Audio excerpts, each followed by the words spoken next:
o'quvchilar bo'lsa, o'shani murojaat qilib o'shani ko'rsatsanglar, men sizlarga o'sha birinchi dars bo'yicha tushunchalarni aytib o'tib ketmoqchi edim. Agar savollar yo'q bo'lsa, ikkinchi darsni boshlardik.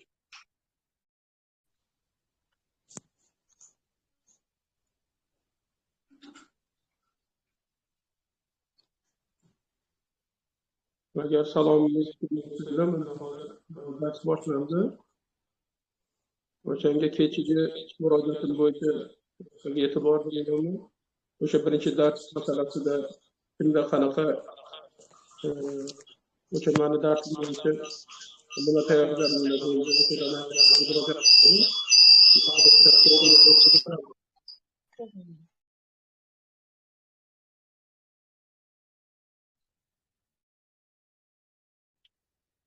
Assalomu alaykum va rahmatullohi va barakatuh. Savol bersam maylimi?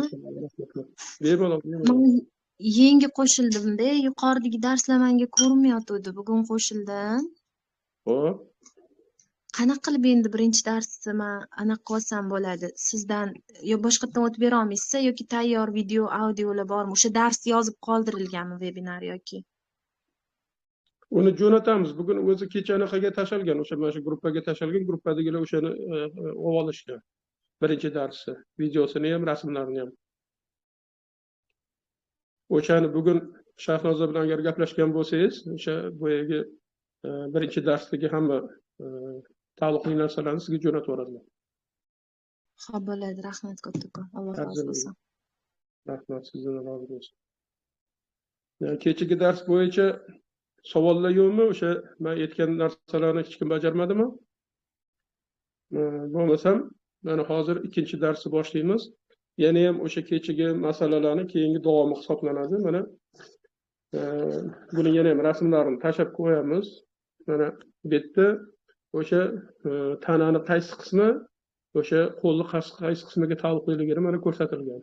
O'sha in deyiladi, o'sha in tarafidan insonni mana keyin yan qaysi tarafi yan o'sha narsalarni mana hozir tushuntirib o'taman. Mana hozir inda mana o'sha sonlar bilan belgilab qo'yilgan o'sha narsalarni topishda osonlik bo'ladi.